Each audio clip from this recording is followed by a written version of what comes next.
afternoon, everybody, and welcome to my kitchen. My name's Theresa Miller, and I am going to give you a little bit of information this afternoon regarding sugar cookies, both a little bit of history as well as how we decorate and how we prepare sugar cookies currently. The original cookie was called the Nazareth cookie. It was created by Protestant Germans who immigrated to the United States and lived in Nazareth, Pennsylvania, and therefore they named the cookie the Nazareth cookie. I learned that information from sweettoothdesigns.com, and they have a lot of really interesting information about cookies and the history of a lot of different foods. I also found some fun facts from mobilecuisine.com. One of the other first names for sugar cookies were called jumbles and gemmels. Those were from the French and the Italian regions that this cookie made its way to.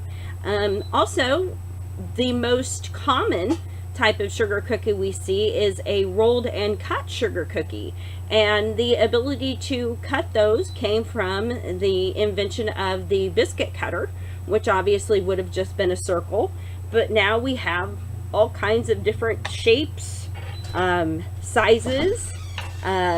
We have different intricacies on the styles, and this one obviously is a mousse, so you can do just about anything if you can find a sugar or a cookie cutter for that. We also can find in our grocery stores just a normal drop sugar cookie.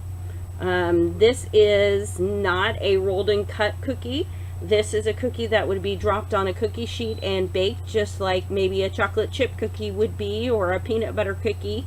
And we also find very common the Loft House cookie, and this is one of the favorites. It does use a type of royal icing, which we will talk about here in just a few minutes, but the cookie itself is a little bit different. They actually add sour cream to it, so it's a much thicker cookie and it's a little more tender when you eat it. The types of cookies I'm talking about today are the rolled and cut sugar cookie. This is the royal icing, and as you can see, this is a little more dense and a thinner cookie, because you do actually roll out the dough to a certain thickness so that it bakes evenly. You want it to be all the same thickness all the way around, and then you bake that and decorate. Now, speaking of the royal icing, which is one of the unique parts of a sugar cookie, it was actually invented back in 1840 and was originally used on cakes. And part of the reason why it is called royal icing was because in 1840 it was used on Queen Victoria's wedding cake. The other reason that we call it an icing and not a frosting is when it was originally invented, they did not have powdered sugar. They had crystallized sugar, which is kind of like this. This is a sanding sugar, or a coarse sugar that we use on the tops of sugar cookies at times, like the drop cookies, to add color, or you can use it on your decorations after you put your royal icing on. It will stay on there and add a little bit of shine and shimmer.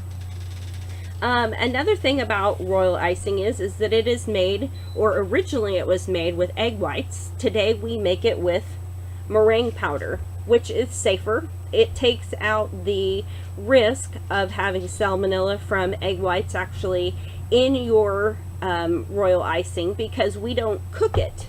And if you don't cook egg whites and there is salmonella in it, then that will actually unfortunately cause some intestinal issues for those who eat your cookies.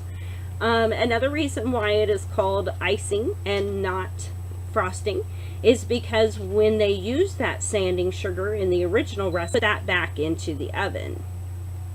This would create a very nice icing or ice looking frosting on the top of the cake. So there's a little bit of history on royal icing itself. I like to keep my royal icing in a container with a lid. It's very important to not let air get to your royal icing. It will dry very quickly, and then you will get either little tiny specks in your cookie itself, or it can actually make it so that you cannot pipe it through your tips. So I do have a pumpkin cookie here. This is my royal icing that I have used this type of food coloring on to change it into this beautiful orange color.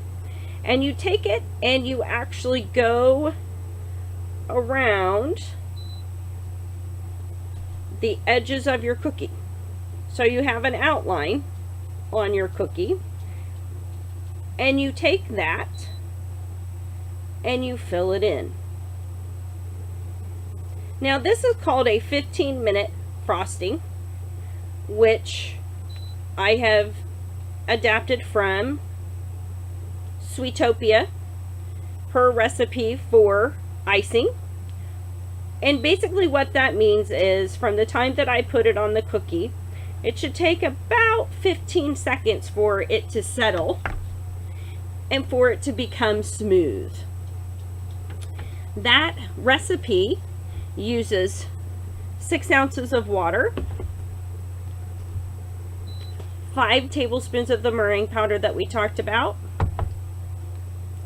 a teaspoon of vanilla, a teaspoon of cream of tartar, and 2 pounds of confectioner's sugar. I hope everyone has enjoyed my video, and with the holidays coming, that maybe this has given you the creative bug to go out and make some cookies of your own. Thank you and have a great evening.